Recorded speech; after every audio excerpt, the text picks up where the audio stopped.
අධ්‍යාපන සමාජ විද්‍යාව යටතේ වැදගත් මාතෘකාවක් තමයි අද කතා කරන්නේ. ඒ තමයි සමාජානුයෝජනය. සමාජානුයෝජනය කියලා කියන්නේ මොකද්ද?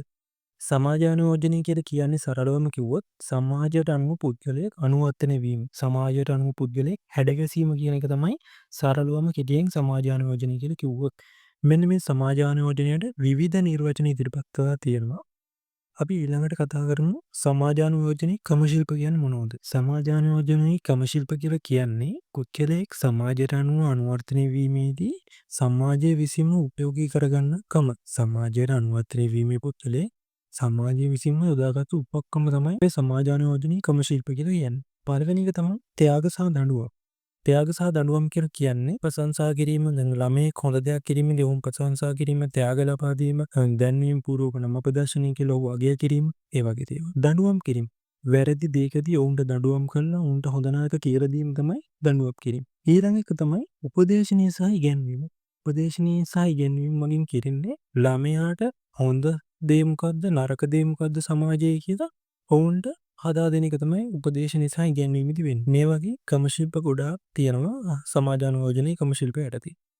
ඊළඟ මාතෘකාව තමයි සමාජානුයෝජනයේ කාරක. සමාජානුයෝජනයේ කාරකයක් කියලා කියන්නේ ළමයෙක් සමාජානුයෝජනය වෙලා වැඩිහිටියෙක් බවට පත්වීමේ ක්‍රියාවලියේදී ළමයාට ආදරය කරන, ආරක්ෂා කරන යම්කිසි සමාජ කණ්ඩායමක්. නැත්නම් යම් ආයතනයකට අපි කියනවා පිළිගත් යම් ආයතනයකට හෝ යම් සමාජ කණ්ඩායමකට කියන සමාජානුයෝජනයේ කාරක කියලා. ඒ යටතේ මේ සමාජානුයෝජනයේ කාරක කොටස් තුනකට බෙදන්න පුළුවන්. ප්‍රාථමික සහ ද්විතීයික, තෘතීයික කියලා. ප්‍රාථමික, ද්විතීයික, තෘතීයික. මේක කොටසට අයිති වෙන්නේ පවුල. අපිට වැදගත්ම කාරකය තමයි පවුල. ඊළඟ තමයි සමවයස් කණ්ඩායම. ඒ ප්‍රාථමික කොටසට අයිති වෙන කාරක.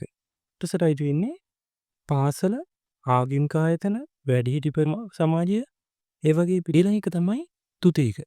තෘතීයික කොටසට අයිති වෙන්නේ වේතන මාධ්‍ය, පුවත්පත්, රූපවාහිනී, ඒ වගේ. අපි දැන් කතා කරපු සමාජානුයෝජන කාරක යටතේ මොනවද මේ සමාජානුයෝජන කාරක කියලා කියන්නේ? සමාජානුයෝජන කාරකේ ප්‍රබලතම කාරකය තමයි පවුල. ඊට පස්සේ පාසල, සමවයස් කණ්ඩායම්, ආගමික මධ්‍යස්ථාන, තරුණ සංවිධාන, පෞද්ගලික පන්ති, දේශපාලන සංවිධාන, මේ වගේ පියවරෙන් පියවර පියවර උපදේශයට මරණය දක්වාම සමාජානුයෝජනය වෙන්න අපිට ඉවහල් වෙන කාරක තමයි මේ සමාජානුයෝජන කාරක කියලා කියන්නේ.